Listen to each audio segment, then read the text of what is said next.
کرتا رہے. اب اس کے ساتھ ساتھ کچھ اسرائیلی میڈیا پلیٹ فارمز ہیں جو کہ یہ رپورٹس دے رہے ہیں کہ اس جنگ کے اندر اسرائیلیوں کو بہت زیادہ اکنومکلی نقصان اٹھانا پڑا ہے, اور اس وقت کیفیت یہ ہے کہ اسرائیل کا ایک بہت بڑا علاقہ یا بہت بڑی آبادی ایسی ہے جو کہ اب نیسیسٹیز کو افورڈ کرنا ان کے لیے مشکل ہوتا جا رہا ہے. اسرائیلی media reports on the deterioration of the economic situation of the settlers more than a year after the war, noting that about 1 million Israelis are facing difficulty in paying bills. اس وقت اسرائیل کے اندر یہ کیفیت ہے کہ جو اسرائیل کے غاصب آباد کار تھے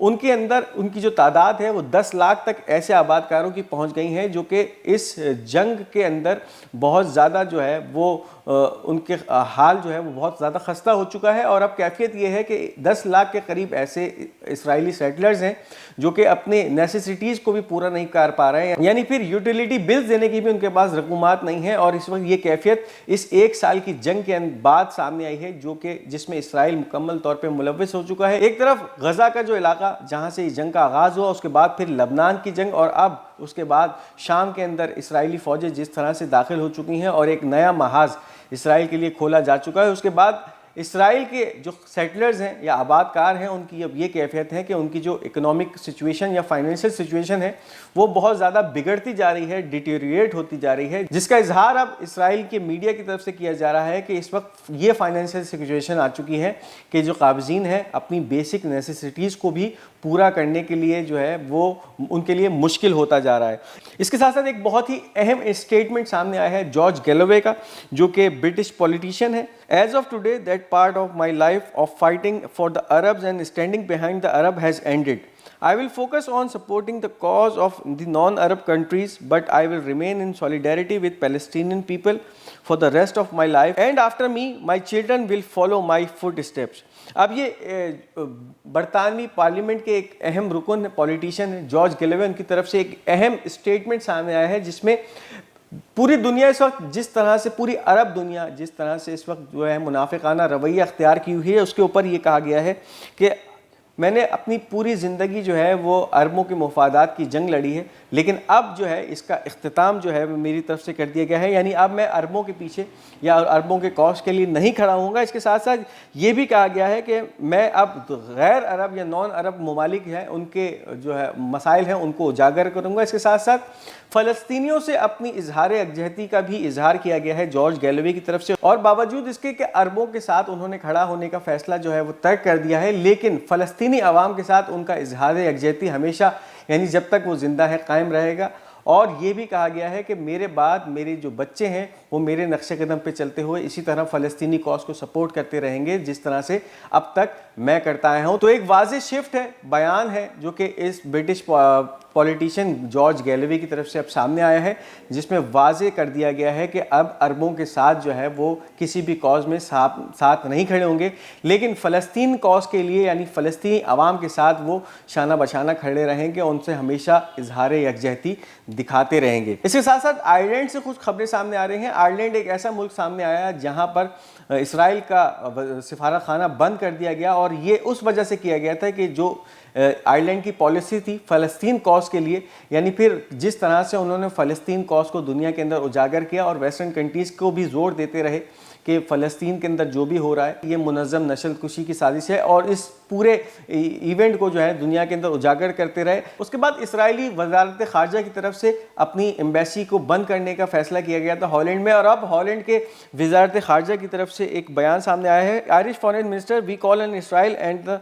concerned party to enable the international community and the media to see what is happening in Gaza. Foreign minister کی طرف سے یہ ارج کیا گیا ہے اسرائیل کو, یعنی اسرائیل کو یہ کہا گیا ہے کہ وہ اس وقت انٹرنیشنل کمیونٹیز اور اس کے ساتھ ساتھ انٹرنیشنل میڈیا کو غزہ کے اندر جانے کی اجازت دے تاکہ پتہ چل سکے, پوری دنیا کو یہ اندازہ ہو سکے کہ اس وقت اسرائیل غزہ کے اندر کیا قہر ڈھا رہا ہے, کس طرح کے ظلم کر رہا ہے, کس طرح سے بربریت کا بازار گرم کر رکھا ہے, اور دنیا کو اب اندازہ ہو سکے کہ یہ جو بھی کیا جا رہا ہے یہ اسرائیل کا سیلف ڈیفنس نہیں ہے بلکہ ایک منظم سازش ہے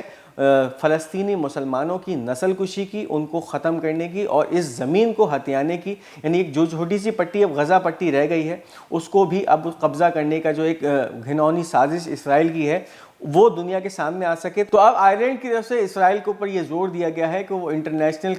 میڈیا کو غزہ کے اندر آنے کی اجازت دے تاکہ وہ اسرائیلی جرائم دنیا کے سامنے دکھا سکے. اب اس کے ساتھ ساتھ ایک بہت ہی اہم خبر ہے اور خبر ہے کرپٹو کرنسی کے حوالے سے. بٹ کوائن جو کہ ایک بہت ہی اہمیت کا حامل انویسٹمنٹ موڈ آف انویسٹمنٹ سمجھا جاتا ہے, اس کی قیمت تقریباً 1,04,000 امریکی ڈالر سے تجاوز کر چکی ہے اور اب تک کی سب سے بلند ترین سطح پر موجود ہے. But coin continues to break record levels after its price rose to more than 104,000 US dollars. یعنی 1,04,000 امریکی ڈالر تک پہنچ چکا ہے اس بٹ کوائن کی قیمت, اور یہ اب تک کا ریکارڈ ہے جو کہ اس بٹ کوائن نے توڑ دیا ہے. یعنی